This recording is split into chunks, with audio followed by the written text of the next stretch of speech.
Good morning, News Radio WTKS. I'm Laura Anderson. Guest hosting for Bill this morning is Don Baker from WTOC. Good morning, everybody. Those scam artists are at it again. Laura, it just seems like every time we look around, they're trying to take our money in some shape or fashion. It's just unbelievable. It seems like every time I turn on WTOC, you're reporting on this. I always say, you know, if these people would use their minds for good, just imagine how great society would be. But this time they're hitting us when it comes to the IRS is warning us about a sophisticated phone scam that they're up to. So beware when you answer your phone, and of course tell us more about that. We have an expert. Yes, a Fox News contributor, tax expert and tax resolution specialist, John DiLucci. Good morning, John.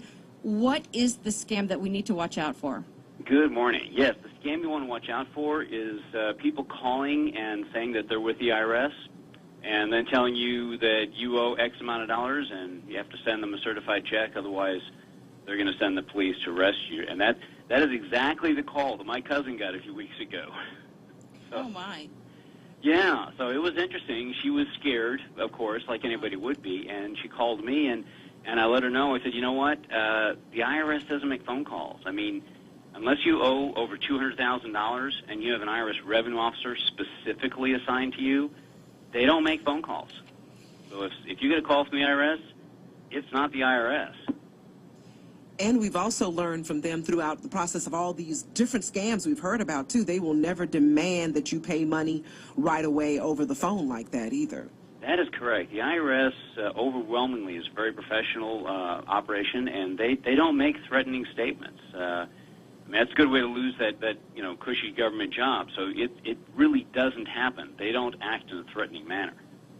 We've often told our viewers on WTOC that if they get a call like this, just to hang up and call the number that they find in the telephone book or on Google, the legitimate number for the IRS, and if they have any questions about what they owe, and talk to someone who is employed by the IRS to see what's going on. Is that what you would advise as well, John? Absolutely. Hang up and call 800-829-1040 and talk to the IRS themselves.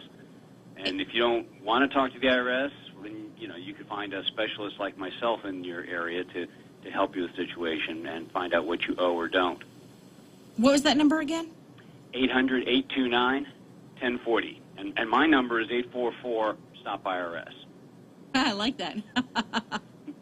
844-STOP-IRS. Yep. And if you want somebody local that you can meet face-to-face, then I'd recommend going to the website for the National Association of Enrolled Agents. That's naea.org. And they have a facility. You key in your zip code, and you can find an enrolled agent who's right down the street from you. This is Fox News contributor and tax expert John DiLucci on the IRS phone scams. I've heard some of them, John, get extremely threatening. How do you ease folks' fears when it comes to, okay, they've heard our message, but somebody is really being threatening, and they're just nervous that if they don't do what the caller says, something bad will happen to them or their family? I would just say the IRS doesn't act that way. They don't behave that way. Just hang up.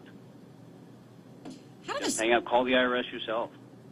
How do the scammers find us? Are they just calling random numbers, or are they targeting people? Well, to some degree it's random, because I hear people from all situations having those calls, but they're definitely focusing more on the elderly or people that are new to our country.